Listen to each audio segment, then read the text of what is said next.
here. We got a really cool thing. They're called Earth Rangers, and joining us, Amanda Corbett and Cassandra Smardenka. Great to have the two of you on the show. Yeah, great to be here. And you are literally traveling the country. So give us a rundown as to what Earth Rangers is, or what it is that you do. Okay, so we're the kids conservation organization. So we travel all across our country thanks to our generous sponsors at Waste Management. We're actually in the Ottawa area this week and next week as well.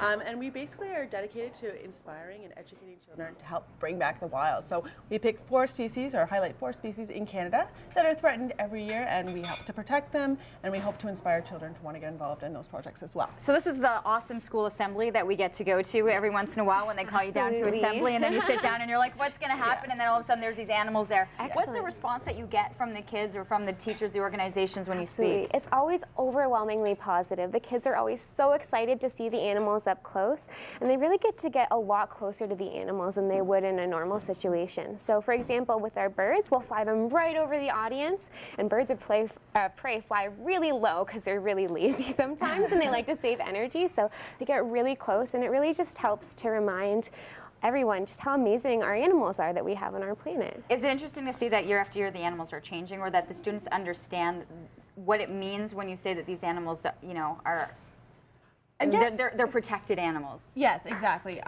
Through our programming, we really, as I mentioned, help to highlight those animals. So every year it's nice to see throughout the year even the small differences we're making year after year for those animals, and also just seeing the response of the children year after year. They're getting more familiar with Earth Rangers, they're getting more inspired to make a difference, and it's really great to see that. So it's a pretty cool. I have yet to see what is underneath the table, so I'm going to say let's unleash whatever it is that's under there. All right, we do have a little gloves guest going on. Interesting.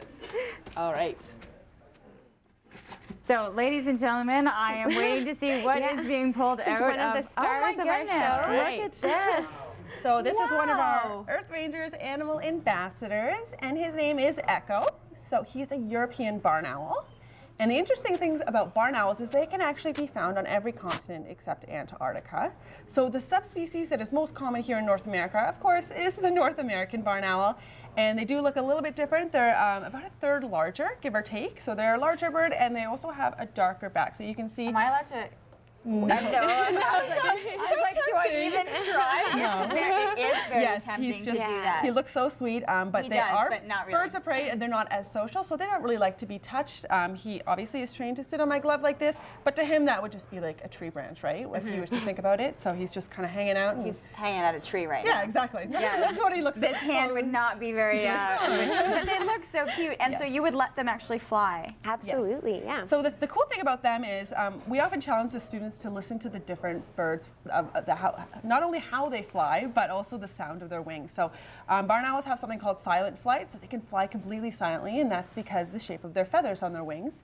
But if you look at something like a peregrine falcon, which is one of our hero animals, they make a lot more noise, and they're also a lot more streamlined. So it's exciting for the students to see those different. So you actually get all the students to be incredibly quiet. Like we ask them to stay as it. quiet as they can, and then just really listen to see. Sometimes we'll even ask them to close their eyes and challenge them to see if they can tell when the owl is actually flying overhead. Right. That is really cool. So you guys are making your way through Ottawa. So Waste Management has been a sponsor, allowing you to travel across and to land yourselves here in Ottawa. We're going to have more with the Earth Rangers, and you can find out more information at earthrangers.org. I think this is wonderful. Are schools able to reach out, teachers, to be able to find more information about the program? Yeah, so that would be at earthrangers.org or earthrangers.com. You can find a lot about the programming that we do, and there's actually a lot of curriculum-based information on the earthrangers.org website as well. So. Very cool. Thank you. Thank you. Jeff's got a couple other animals coming up right around the corner.